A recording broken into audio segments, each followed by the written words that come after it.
right, good evening. Would everyone please rise for the Pledge of Allegiance? I pledge allegiance to the flag of the United States of America and to the republic for which it stands, one nation, under God, indivisible, with liberty and justice for all. All right, good evening, everyone. Tonight we begin the first of our series of our Centennial presentations, and the first will be from Walden High School, and I'll introduce them in a moment. I do want to make a couple preliminary announcements, as I've been doing for the last couple of meetings. Just going back to our October 1st presentation, there's been some questions that have come in with respect to speaking protocol, and we will be posting our protocol for public participation on the website in advance. We'll have a dedicated page to the proposals. So that proposal will be on advance. And we also did get a question about speaking time. Speaking time will be limited to 3 minutes per person, with each speaker limited to one allotment of 3 minutes per person. And speakers cannot transfer unused time to somebody else to give somebody more than 3 minutes or so. And there'll be a couple other protocols that we'll post on that page in advance. In addition, we'll be posting in advance on the district's site a copy of the presentation that Dr. D'Elia will be delivering to the Board of Education, which will be showcasing the different options available to the district. And I think that will make for a better flow to the presentation and allow people to see the proposals in advance, and that way to come with any questions that they have. And we'll welcome the public participation on that night and to hear about people's thoughts on the different options. Okay. With that said, we will start with our 100th anniversary presentation. Dr. Murphy, you want to introduce?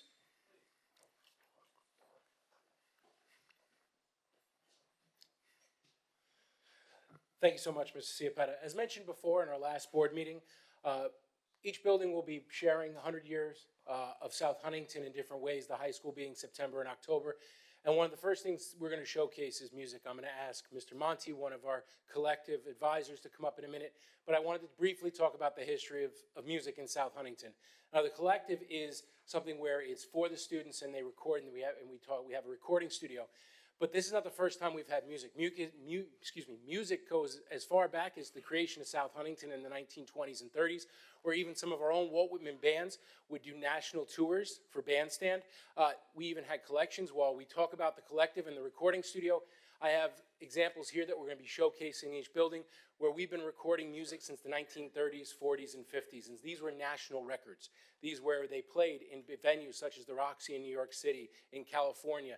And this is just another part where we've changed with the times and we've become more advanced, where not only we're doing music, but we're also recording and producing music. So without further ado, I just wanted to share some of our history of music in South Huntington and Walt Whitman High School. And I'd like Mr. Monty, one of our teachers and dedicated collective members, to come up and talk about the collective.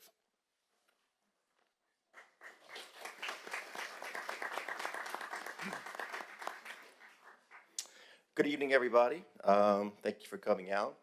A big thank you to the cabinet and to the board for allowing us to showcase the talent of the collective recording studio.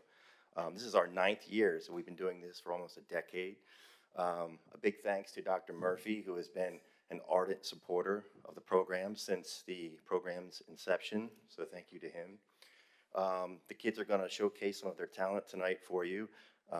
We're very excited to give them an opportunity to show you what they can do.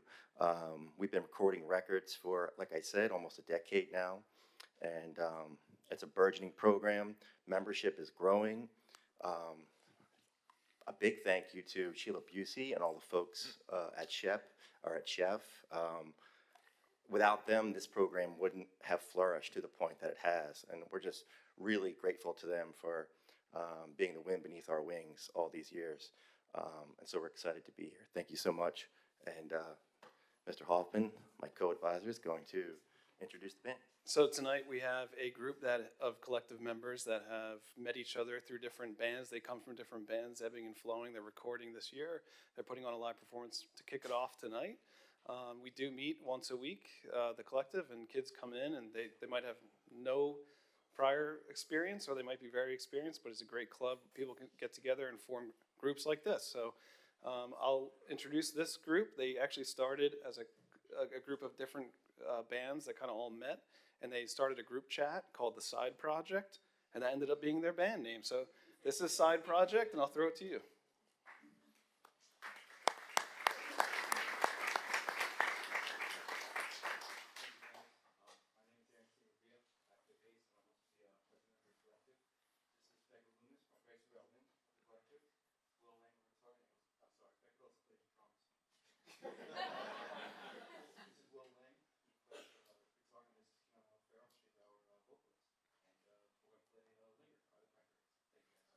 Thank you.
Thank you. That was awesome. My college roommate in freshman year used to play that song all the time. So, Thank you. Great job. Awesome. Beckett is not going too far, though. He has a presentation.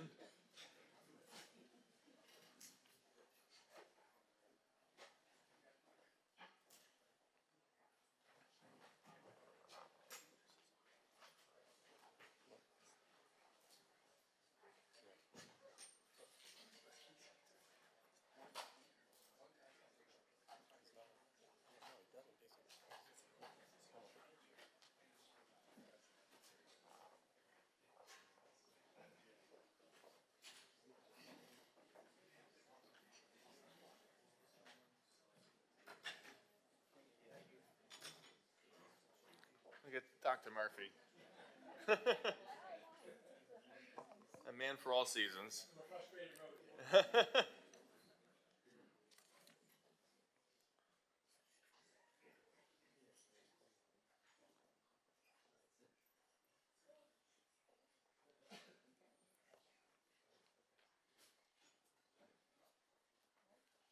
he is. All right. All right, Beckett. Go ahead, yeah. So not only are you a musician, you're a gardener, right? Yes. So, hello everyone. My name is Beckett Loomis. I'm the founder and president of Walt Whitman's Gardening Club. We were formed in March of 2023 under the advisorship of Nicole Costanza, my social studies teacher at the time. She's been nothing but, she provided the utmost support for me and through the creation of the club. A little bit about us.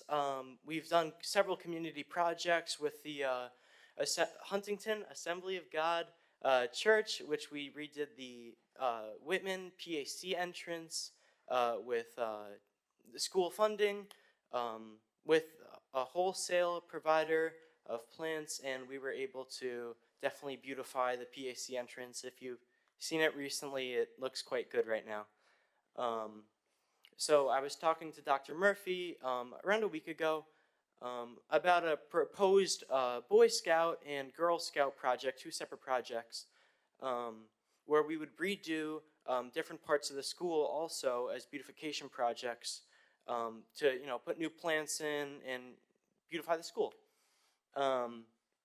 Yeah, so we have 15 active members, I'd say, every meeting. We have 30 people in our Google Classroom. We just want to cultivate the love and curiosity for all things nature. Yes, I had to say it.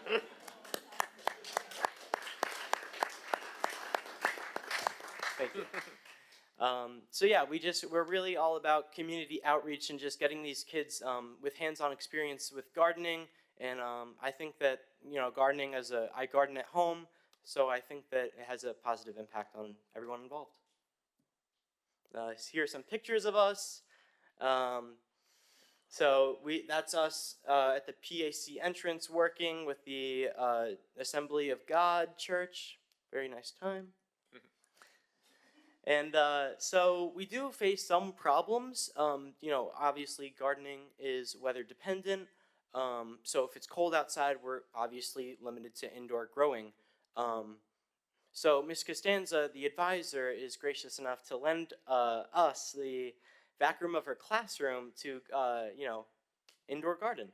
And right now we have several members bringing in their own equipment to grow plants, as there is lack of equipment within the club. Whether that's seeds expiring or lack of soil. We just want to be able to grow all season to keep the kids invested into the club. And so as I said before, we have 31 students enrolled in the Google Classroom, and we have 10 to 15 students on average that we meet. Last year we met every Thursday. This year we are starting gardening club next week on Thursday, every Thursday, so that we can see the growth of the plants, periodically throughout the weeks. And with the proposed, this is our proposed solution. We're asking for $500 to help fund the purchasing of gardening equipment for our indoor growing season. These kinds of supplies are growing lights, temperature controllers, seeds, plants, soil, basic necessities to garden indoors. And I think with the help of the Board of Education, we can definitely create a positive impact within our community. Thank you. Thank you.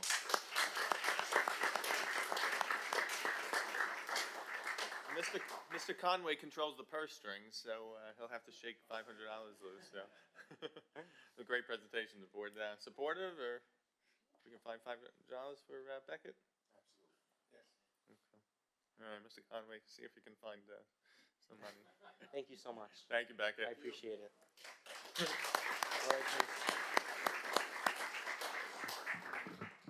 Thank you. We got a lot of gardening to do around here, I can tell you. So, all right, moving on to our business agenda. Thank you to all the students, the collective, and Beckett once again. Take a motion to adopt the agenda. Mr. Scraggs, seconded by Mr. Bronson. Any questions on the agenda? All in favor? Any opposed? All right. Items E through H require one resolution for adoption. Those are our minutes, financial items, bids, and bills. Motion. Ms. Meyer, seconded by Mr. Joyner. Any questions on E through H? All in favor? Any opposed? All right. We'll move on to our communications section of our agenda. We received 4 communications since our last meeting.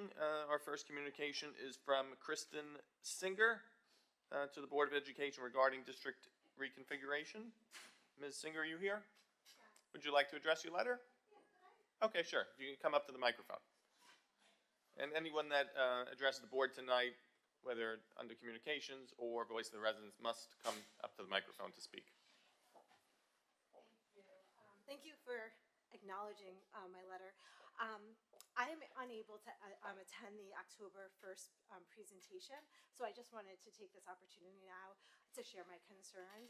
I'm just going to read a little bit of the letter, Okay. and I know that you can't answer anything tonight, so I just wanted to say it out loud. So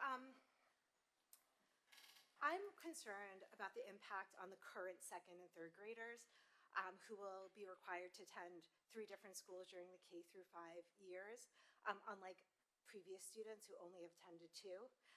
This feels unfair as it places an additional burden on these students. And I ask if the district could explore ways to minimize the impact of this extra transition on our current 2nd and 3rd graders. Is there a possibility to find a way that these students only move twice, as previous students did?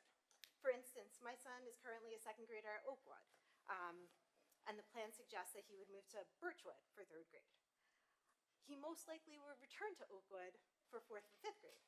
So is there a way to just keep him in Oakwood?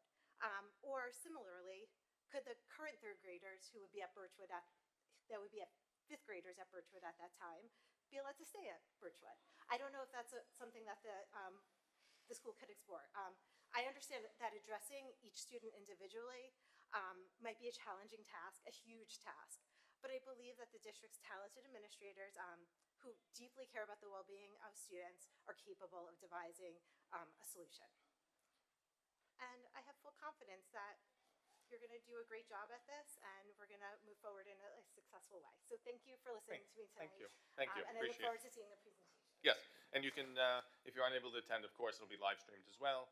And as we said, the presentation itself will be posted online. So thank you. Thank you. Thank you for your communication. Okay, we have our next communication is from Karen Swenson. Is Ms. Swenson here to address her letter? She's not here, but I can. Your name? Your voice of the resident, so you'll have to wait till that moment. Okay, thank you. And our next communication is from, not to be confused with our previous speaker, Patricia Swanson, not Swenson. Are you here? Yes. Would you like to address your letter now? Yes, please. Okay, thank you.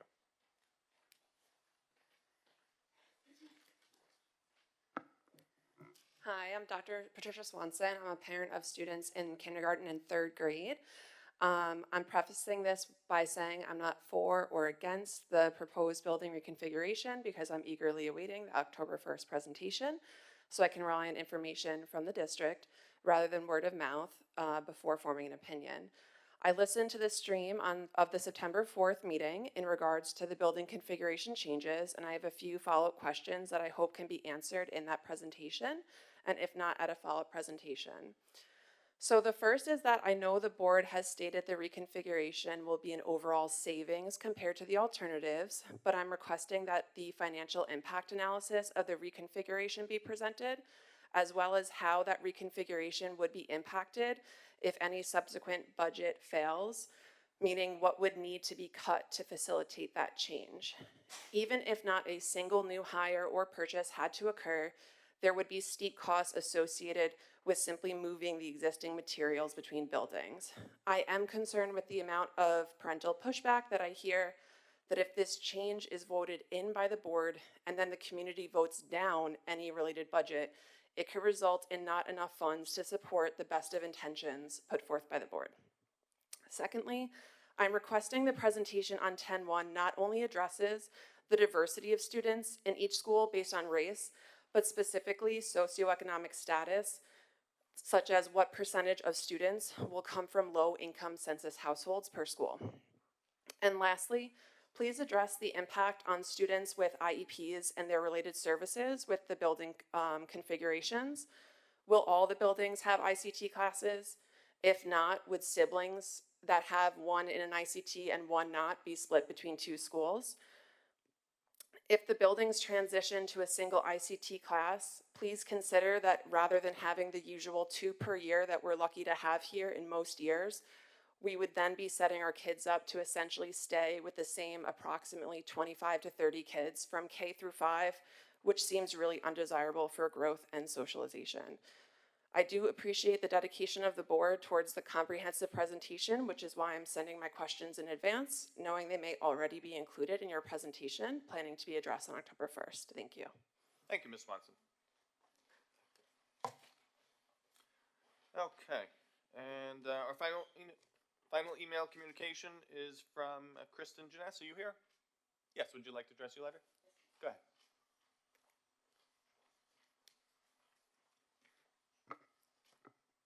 Hi. I also just want to acknowledge that I understand that a lot of this can't be necessarily commented on tonight, and that, in fact, some of what I've already put in my communication to you by email, you've mentioned already tonight, but it will flow better if I just sort of go through this from top to bottom.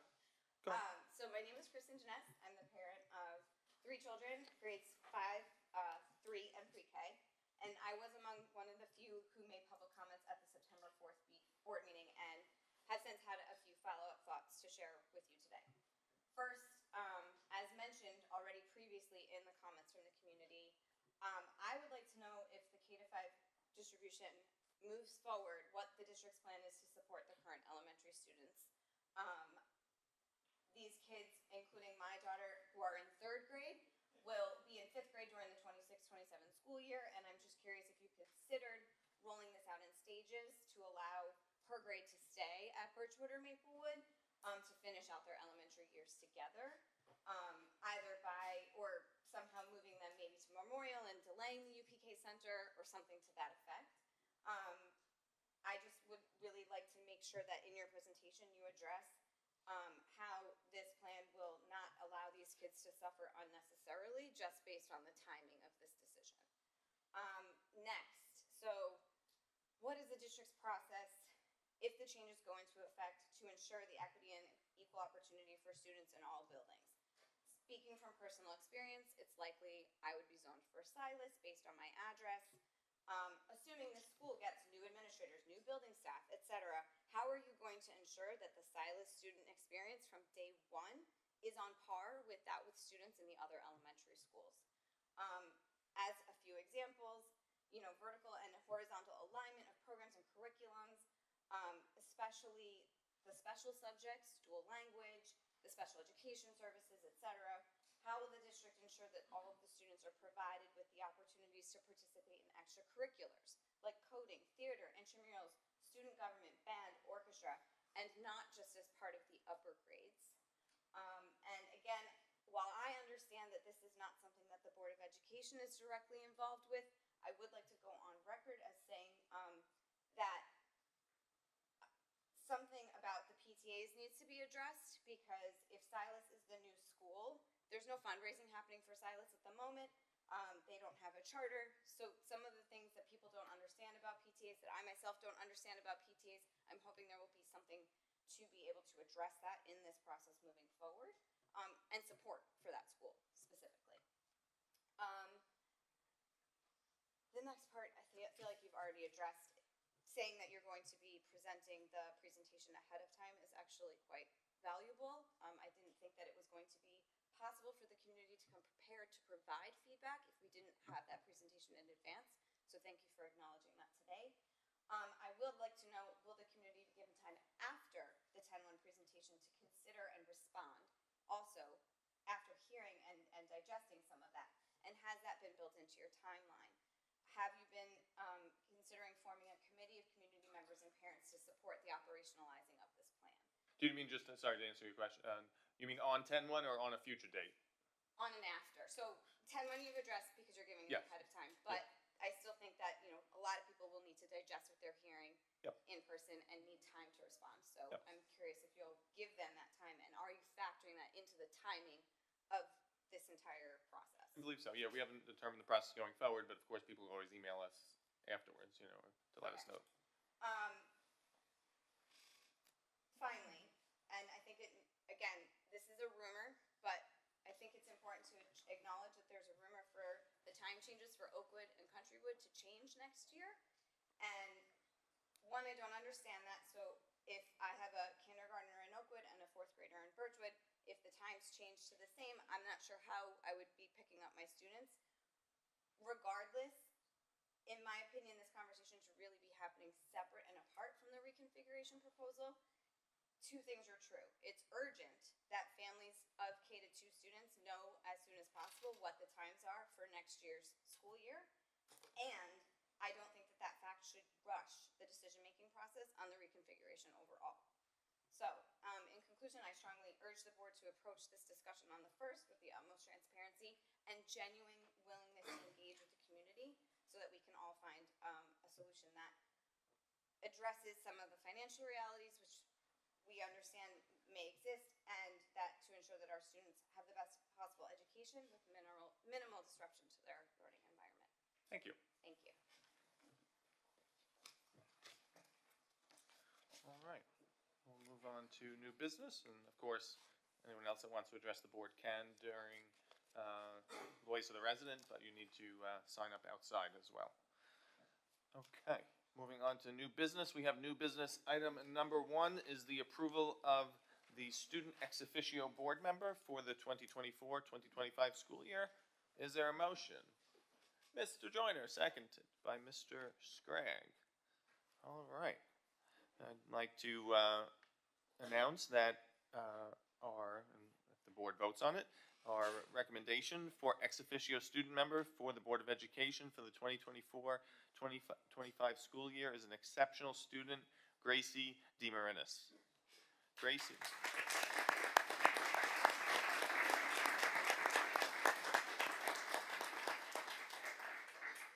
Gracie is currently a senior at Walt Whitman High School.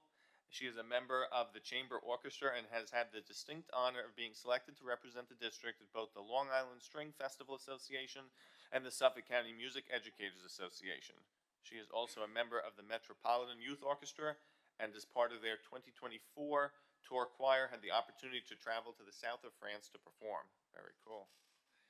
In addition to her musical pursuits, Gracie is a member of the World Language, Theater, English, Social Studies, Tri-M, and National Honor Societies.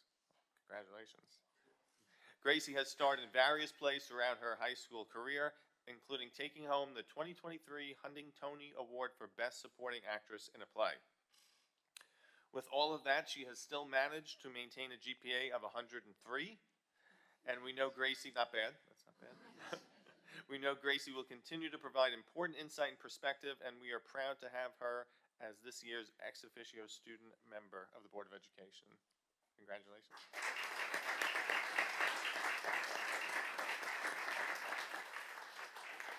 So make things official. All in favor? Any opposed?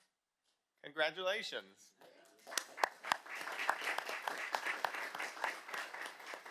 And to to make it official, we have your own placard. Congratulations. And if you want, you can join us at the dais.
Welcome, Gracie. Who do you have with you tonight here?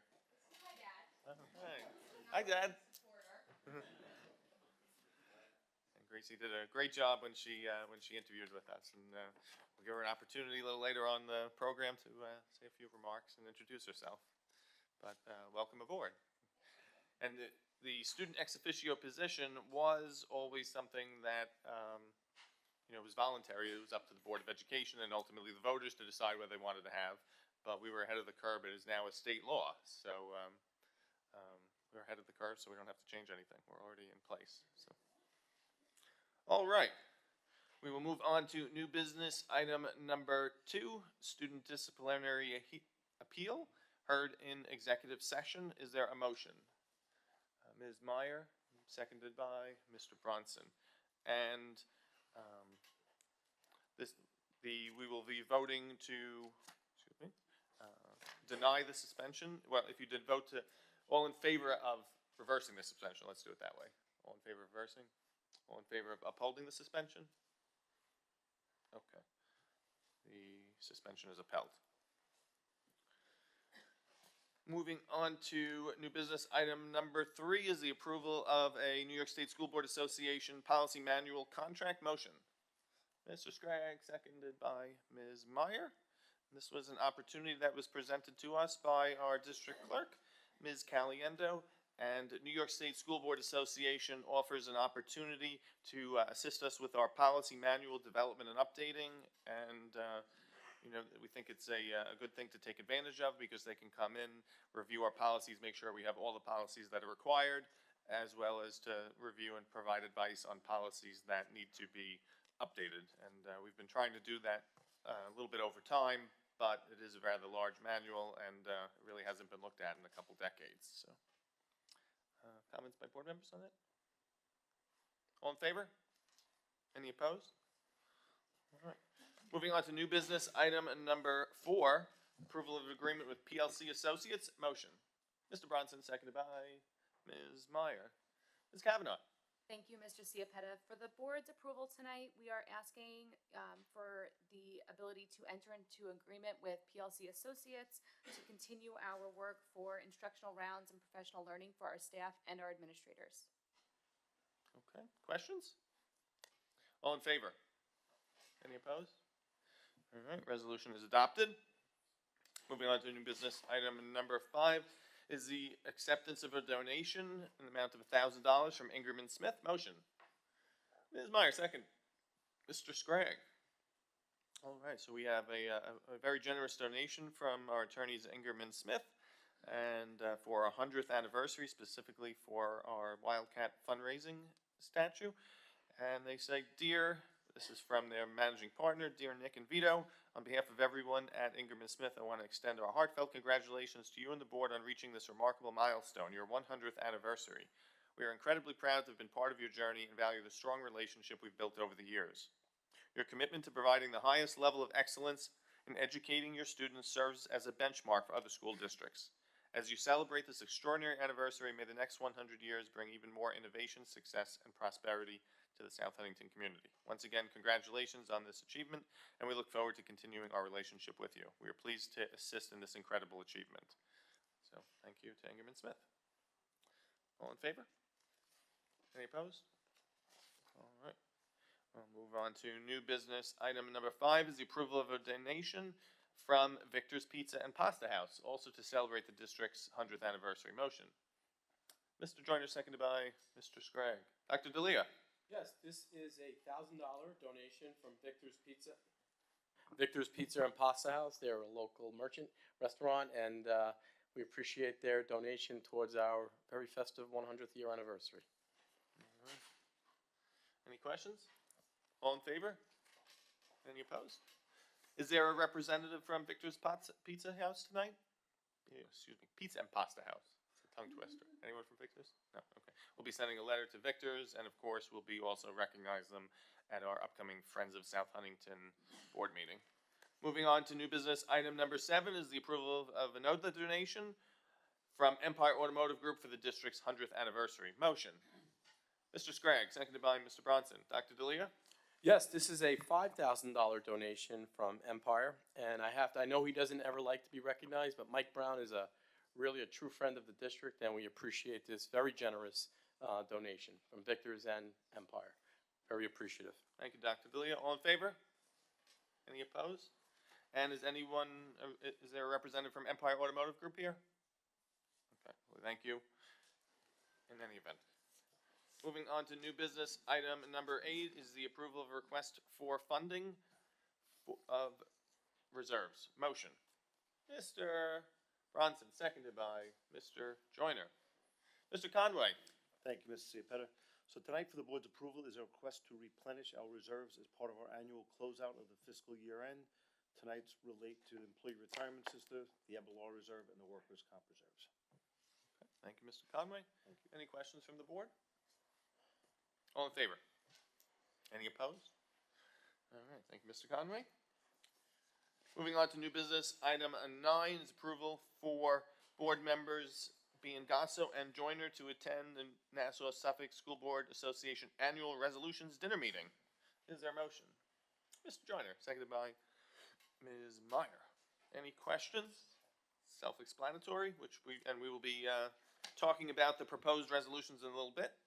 Always interesting, and always a lively dinner as well. Some strong opinions there. Any questions? Yes. All in favor? Any opposed? All right. Moving on to new business, item 10 is the approval for district clerk and our deputy district clerk, Ms. Caliendo and Ms. Ritchie respectively, to attend the New York State School Board Association Annual District Clerk Workshop. Motion. Mr. Scragg, seconded by Ms. Meyer. Any questions? All in favor? Any opposed? All right. Moving on to new business, item number 11 is the approval of a confidential personnel resolution. Motion. Mr. Bronson, seconded by Mr. Scragg. Any questions? This matter was discussed in executive session and was part of a prior personnel schedule. All in favor? Any opposed? All right, so that makes it official. Even though he's sitting up here, this allows us to enter into an agreement with Mr. Lombardo to become Executive Director of Student Services and Special Education and appoint him to a 3-year probationary term. Congratulations again.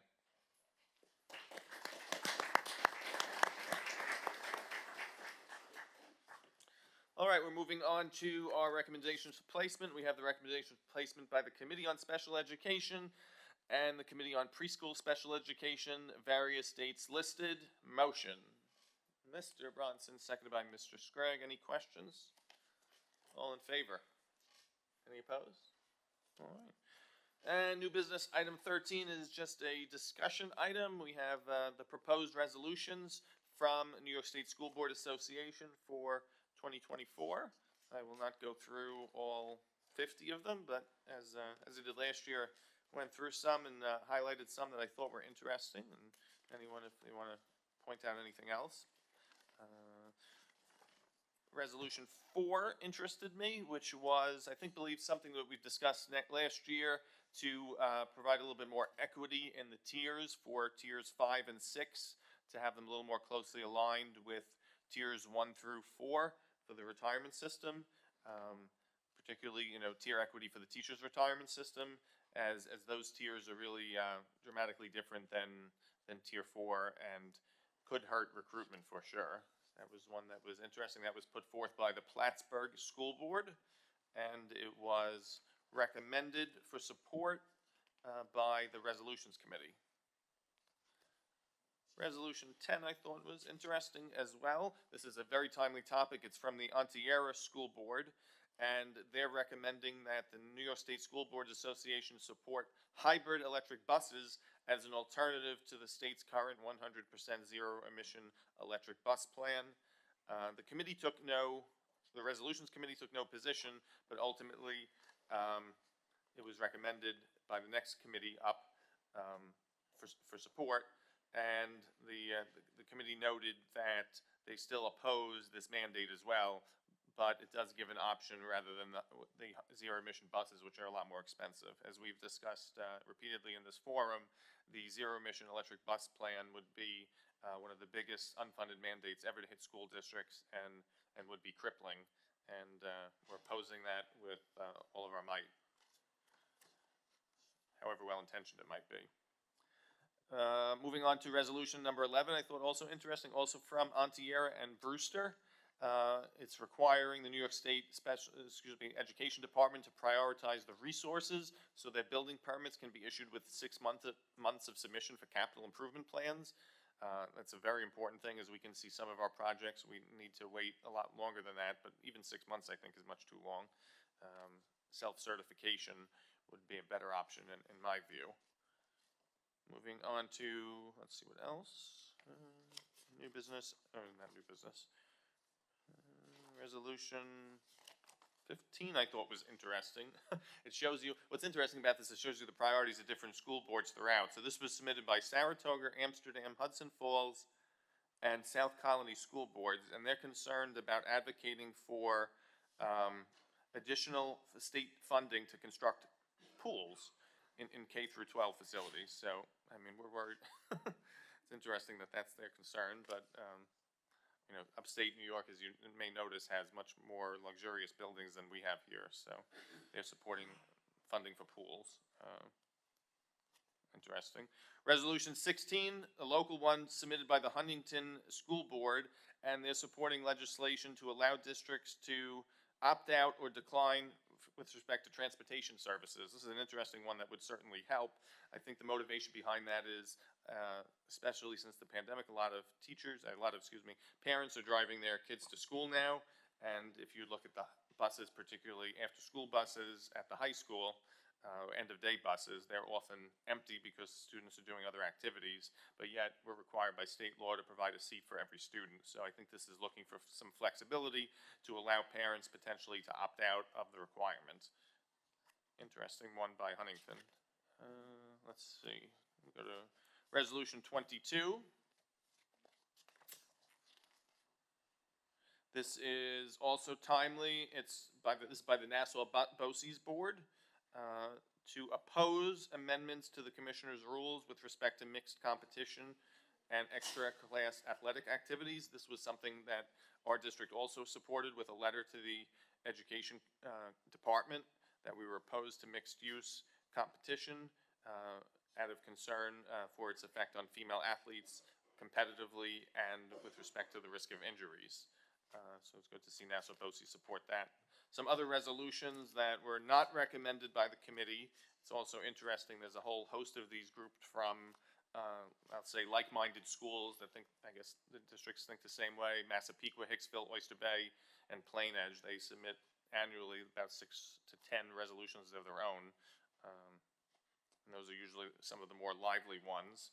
Resolution 30 advocates for local control of education administration to the county executive when appropriate. I'm not sure the rationale for that. I don't know why we want to let the county executive decide things, but yeah, doesn't seem like a very good idea. Resolution 32, also an interesting one. which I'm sure will garner quite a bit of attention at the resolutions dinner. Resolve the New York State School Board Association oppose any legislation allowing biological males to participate in female athletics.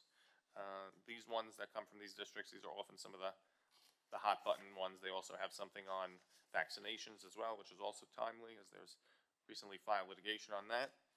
Resolution 36, I think is about the last one. Yeah, no, two more. 36 is from the Newark School Board, and they want to develop state law to require school boards to conduct at least 3 trainings per year on topics determined by the board. I'm not sure how well that's going to go over with board members. I think they probably feel they have good training, but that wasn't recommended for support. And Resolution 37, I only mention it because it comes from the Patchogue Medford School Board, and they want the New York State School Board Association to advocate for 30 to 40 minutes per day of recess time to be officially recognized as an alternative form of instructional time, counting towards mandated time in elementary schools. So, interesting. Not recommended because there's already quite a demand for education in the instructional day. So, those are the thoughts. Anything else catch your eye, or any thoughts on any of those? It's interesting ones. So, we'll see what happens. Yeah. So, should be make for a good dinner. All right, move on to personnel. We have personnel schedules 2, 3, 6, 9, 11, 12, 13, 15, 16, 20, and 22. Motion. Mr. Bronson, seconded by Mr. Scragg. Any questions on personnel? All in favor? Any opposed? Future meetings are listed. As we've mentioned several times, October 1st will be our informational section on options for elementary realignment, reconfiguration. October 9th then would be our next board meeting in October, and then October 23rd. Comments by board members? What? Just make one comment. Wanted to note that I had the opportunity to attend the first marching band show this weekend at Brentwood, and the marching band went on first, which was great. We kicked off the season, and they were fantastic with the performance of the Swan. And notable was the size of the marching band this year. Much larger than in past years. So I think they're nearing 90 in their membership, or maybe even more. So it should be a good season. Anyone else? Dr. D'Elia. Yes, just real quickly, our curriculum nights are in full swing. Had the opportunity to be at Stimson Monday night. It was great, very well attended. We know we're in the swing of things now, as we're in curriculum nights. Transportation, since we last met, has been better, for sure. If there's anything lingering, Mr. Conway, his team, Dr. Wright, his brothers have all been working really hard to make sure that we are able to accommodate everyone in a very timely fashion. So in my office, I'm getting very little, so I'm assuming that everything is very, very good right now compared to where we were on the 4th. Also, I echo Mr. Ciapetta, marching band was phenomenal on Sunday. It was a pleasure watching them. Also, we have 2 installations going in at the high school. I'm sorry. We have the security booth. I see the bollards in there. Very happy nobody's hit them. The booth should be up in the first week of October. And then shortly thereafter, we will have the comfort station right by the bleachers. And we think we should definitely have it before homecoming. So, and then we are finished with our new Wildcat Stadium. Thank you, Dr. Lee. All right. Any other comments before we move to Voice of the Resident? Oh, we don't have it on here, but I want to give you an opportunity. Gracie, would you like to introduce yourself and tell us a little about yourself, what classes you take, your interests, whatever you want to say? Hello, everyone. My name is Gracie DeMarinis. This is probably like the biggest honor I've ever received, like in my life, and to be sitting with such inspiring adults who are so mature and they're just open to what I have to say is just incredible. So a little bit about myself. I'm currently a senior, as Dr. Ciapetta said. I've always been very I care about my grades a lot. I'm very driven when it comes to anything academic, but I also love what this district has to offer in terms of extracurriculars. I've always made it a point to make myself involved because there are so many amazing things that they have to do, and it's not necessarily selective towards like certain kids in terms, like there's sports, there's powder puff, there's like musical things, and so there's just so much, and this district works so hard to make everyone like happy, and everyone has something that they can do. So being able to sit here and listen to what everyone has to say is just like, it's just amazing. Like, it's like overwhelming almost, because it's just so great. But yeah, thank you guys so much. And I look forward to spending the rest of the year with all of you. We look forward to it. Thank you. You have any siblings or? I do. I have a younger brother. He's currently a freshman. Okay. And I have a ton of family, friends, cousins that are in the elementary schools. And they always tell me they love their teachers. Everyone loves their teachers. Everyone loves, like, they enjoy going to school. And that's what I think makes this district so special. Excellent. And any thoughts on future plans yet? What majors you want to pursue? Or? Yes, I'm hoping to go to nursing school. I've started my Common App. A little bit scary. But I have about 5 schools I'm hoping to apply to. What would be amazing if I got into UVA, University of Virginia. Their nursing program is really, really amazing. And I'm hoping after, I just want to get my BSN and then hopefully go to graduate school and get my master's in anesthesiology. Excellent. Thank you. Wow. Yes. Excellent. Good. All right. Thank you for joining us, Gracie. Thank you. Congratulations. Congratulations. All right. Voice of the Residents time. We have Patricia Swanson. Are you here? Yes. Oh, okay. Right. We already covered you. Okay. Sorry. Christina Holzweiss. Are you here?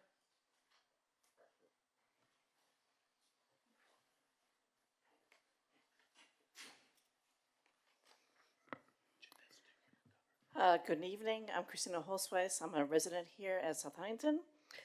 And I just have some concerns about the rezoning of the district. Rezoning the South Huntington School District will require a plan to restructure the school libraries. When managing a school library, certified trained librarians curate collections to address the needs of the student populations they serve. For example, a K through 2 building will focus on books and materials that are age and curriculum appropriate. To create equal and equitable collections and access to resources for all students, increased budgets will be needed to purchase for K through 5 students. Additionally, library collections will need to be recatalogued into a computerized library system. Although books can be batch deleted from the old system, each book will need to be scanned individually into the new system at its respective school library. This process will require considerable time and effort.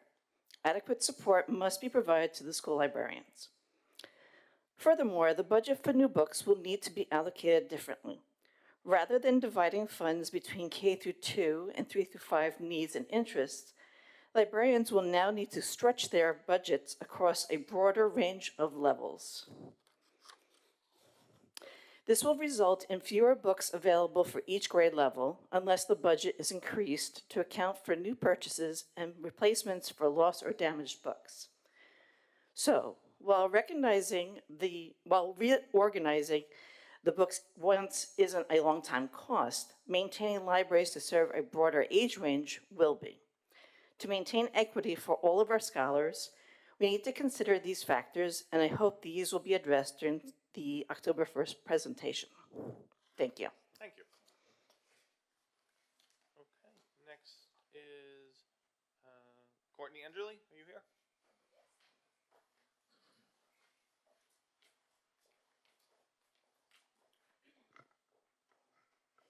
Hello, my name is Courtney Enderly. I don't have any questions tonight, just a couple of comments that I want to make to the board. Some things for you guys to think about in the upcoming weeks. Since the last time we met, I created a Facebook group where the community could discuss their thoughts, questions, worries, or joys about this proposed switch to K through 5 buildings.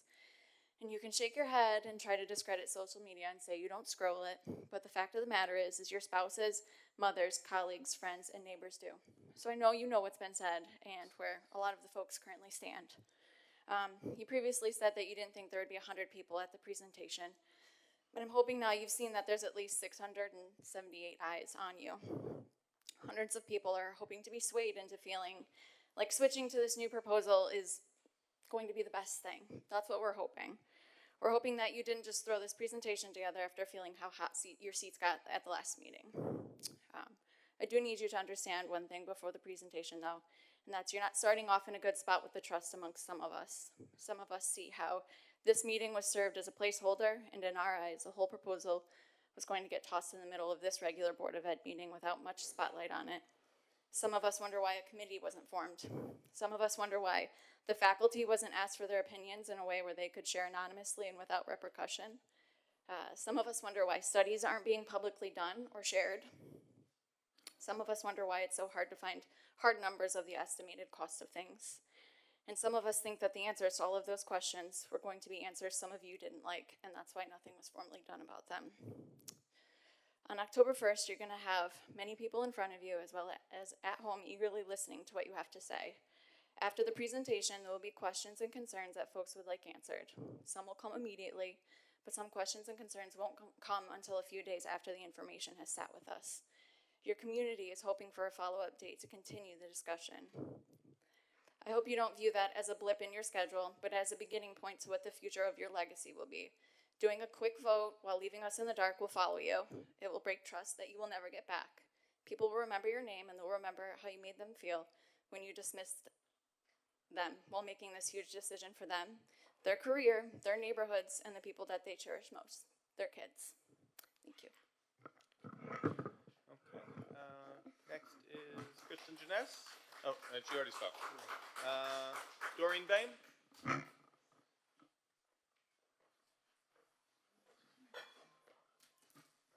Hi. We're not able to make the October meeting, so I just wanted to voice a couple of concerns. Well, our kids are through the school district, but you know, when they were going through, my husband and I were thinking the same thing. Why aren't there the community schools? And when we addressed that to the board, we were told that because of diversity reasons, you know, we have, you know, kids coming from different areas, and also to help with any influx of residents. And I have to say, we were very, very proud of the fact that our kids went through a very diverse school district. It was the best thing for them. So I really don't understand why now there's this change. I mean, I understand why you want to do it, but I don't really understand how you're going to address the diversity. You know, the dual language classes, as I understand it before, and I'm not sure if it's changed, but they were always contained. They were never, you know, they never met the other kids. There was never sort of any interaction with the other kids. So how is it going to be when all of a sudden they get to 6th grade and all of the schools come together and they've never seen some kids with different, you know, racial, you know, and ethnic, you know, persuasions. So what does that mean? You know, I mean, the friendships are formed when they're little. They're able to, you know, kind of, you know, integrate so much more easily. You know how their minds are. So I think that's something that you really, really need to consider when you're looking at doing this. The other thing is that the traffic. On Pigeon Hill Road, you know, I know this has been addressed, but St. Anthony's High School has, you know, their dismissals, which is not just the times when they come in or come out, but when they have their after-school programs, sports programs. So throughout the day, there's traffic on Pigeon Hill Road, and that's not just at the 5 corners, you know, the you know, Wolf Hill Road area. That's at Jericho Turnpike as well, and that traffic backs up, you know, for a quarter of a mile, whatever it is. But that means that once, you know, we have buses for 400 kids. I'm not sure how many buses that is, but. And I imagine, you know, they're coming in, they're coming out, you know, their after-school programs or their sports.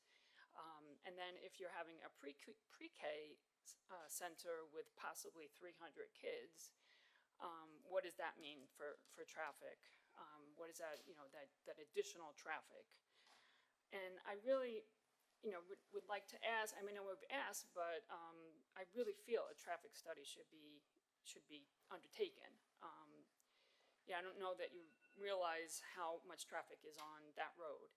And in addition to that, our we live on Longwood Drive, which is a cut through from Pigeon Hill to Old Country Roads. And we already have a huge problem with St. Anthony's with speeding buses. I have like 10 buses that come down a residential street that don't need to come down our street. There's no reason to come down a street except to bypass and get to the light. And then the cars, so we're in constant battle with them, with having the police, we've just been to precinct meetings and this and that. So, and I know it's not just our street, the buses and the cars will be coming from every direction from Pigeon Hill Road. They'll be cutting through every single street. So that's another major concern for us. So I just wanted to make sure that you're aware of this and just put that out publicly. Great. Thank you. Okay. Dana Calvert, are you here?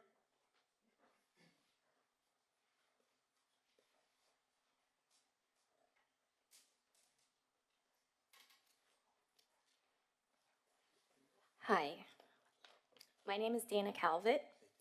I last spoke at one of these meetings 2 years back when my daughter had just started kindergarten at Oakwood.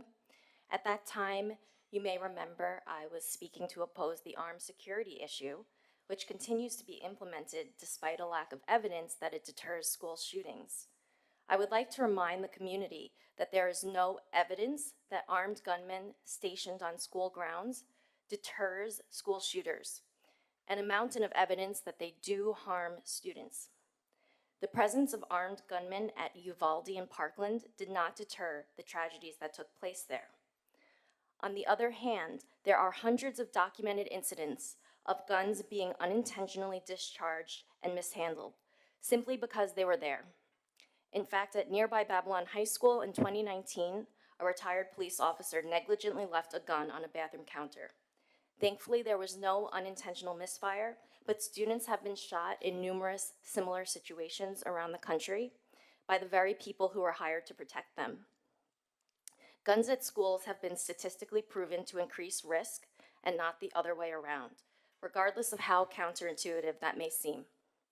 Therefore, I continue to implore you all, the Board of Education, to re-examine your position and end armed guards, move back to having gun-free schools, and use that substantial yearly amount of money, about $750,000 per year, towards funding more school counselors, more enrichment programs, and infrastructural needs, such as the current dilemma with the portables. If this district is having enough financial trouble that it is prepared to ask the entire community to reconfigure its schools, thereby asking families, educators, and staff to also reconfigure our daily lives, our schedules, our PTAs, our student services, etc., then I ask why it has the financial flexibility to also spend money on non-essential armed gunmen, particularly when it is something so controversial and unproven. Now, regarding the reconfiguration, I am aware that the community will learn more on October 1st, and I look forward to that. But in the meantime, I also want to share why I feel so proud to belong to this community and why I feel somewhat protective of it in its current school setup. As someone who researches equity in education, I can say with confidence that this district is exceptional and stands apart from the rest. But you don't have to study it to know this. We all know that many problems that have plagued neighboring schools have not hindered us here. Whereas New York City and Long Island have the most racially and economically segregated schools in the country, we remain diverse and integrated. Whereas other diverse schools nearby suffer academically, our high school has earned a top rating. Whereas some schools have insufficient language services and even inequitable dual language programs that cater to the English-speaking families only, our programs have continually met the needs of all families invested, and we should all be proud of the many students who have graduated from here with the New York State Seal of Biliteracy. It took a lot of hard work and effort to get where we are. It took Brown versus the Board of Education and the Bilingual Education Act. Civil rights activists dreamed and fought for decades, even gave their lives for what we have accomplished here. With all that at stake, I hope that you have carefully considered many options in addition to the reconfiguration, which has the potential to disrupt the integration that was achieved in part due to our current school setup based on the Princeton Plan. Can you describe what alternative plans you have considered and why they were inferior to reconfiguration? Can you assure us that all children currently enrolled in dual language will be able to continue? And can you ensure that the dual language programs across schools will be able to maintain the 50-50 cultural and linguistic balance that is a key component of its success? And if the answer to my questions is yes, will you be providing sufficient evidence on October 1st to validate your plan? Thank you for your time. I look forward to learning more. Thank you. And finally, Leonard Totora. Here you go.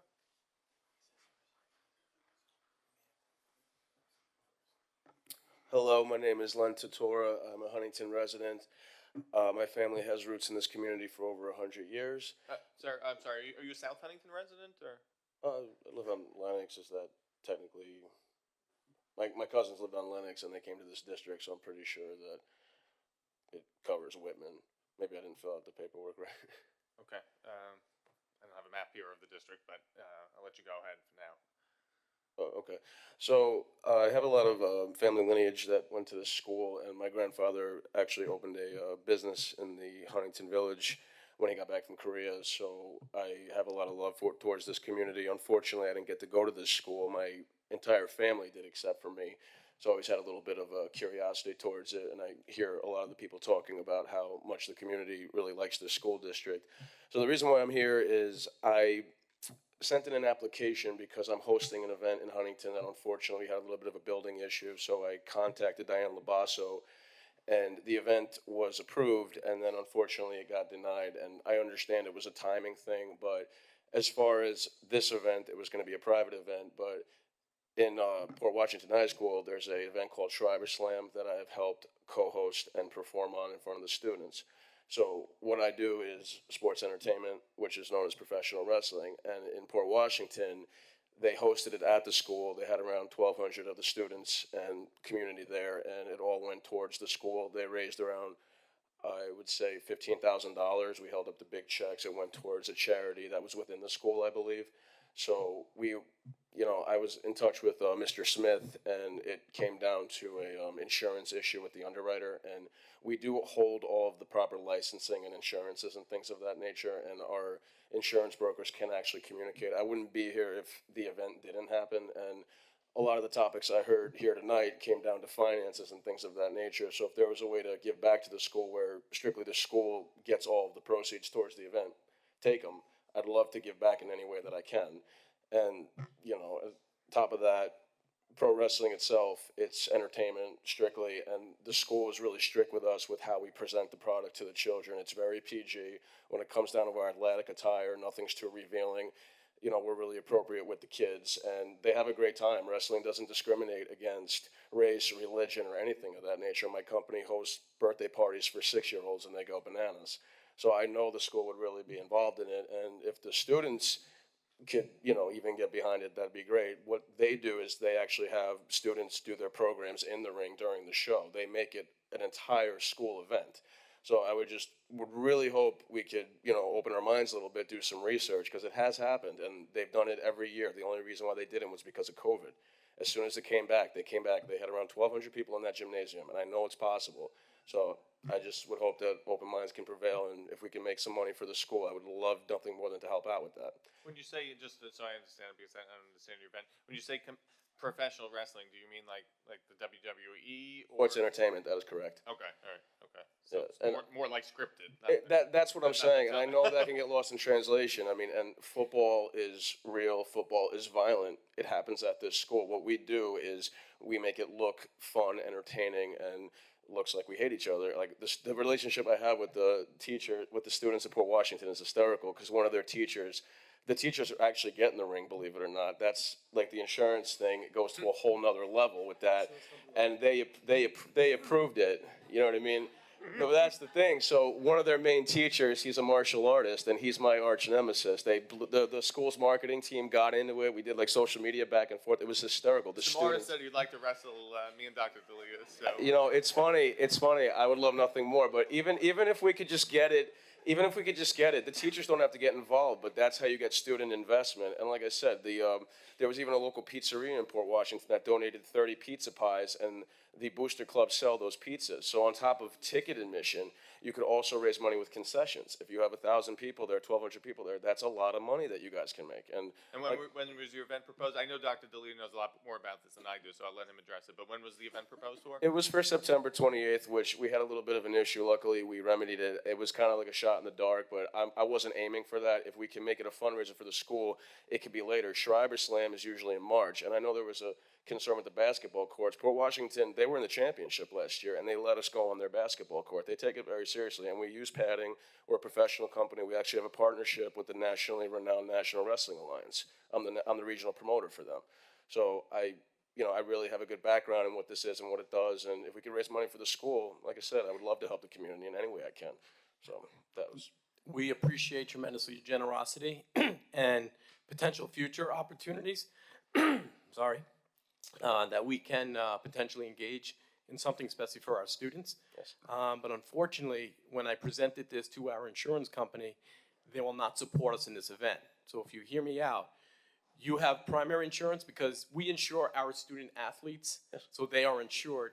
The adults that would be wrestling here are not insured by our district. So if there's a catastrophic event, injury, and we have to think like that with the worst case scenario. I get it. The bill, we could be sued. And yes, there'd be your insurance, and if it's a catastrophic injury, they could come after us, and who would they come after would be our budget, which would be taxpayer money, and I cannot approve an event if our insurance company is not going to support this event. I apologize for that. That's their decision. I cannot put the district at risk. We could speak with Port Washington about, the student piece of it. I think that's exciting. I think it would be great. And I would love to, if the board is okay with that, to engage in that kind of conversation to see. There was a lot of red tape to go through, and because the students got behind it and because there were some board, I know it starts with the board. The students are the heart of the school, the board's the brain of the school. If there was open-mindedness, if there was insurance brokers that contacted each other, which we have done in the past, we also have an indemnification insurance policy, which puts it more on us than the school. The school completely divorced themselves from any liability. So it's okay, I understand, but just, open minds prevail, but I appreciate your time. Thank you very much. Thank you. Thank you.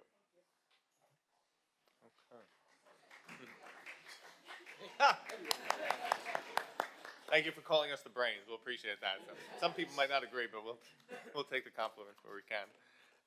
Anyone else? Take a motion then to go back into executive session, discuss matters of student discipline and litigation. Mr. Scraggs, seconded by Ms. LaCaro. All in favor? Any opposed? All right. Be well, everyone.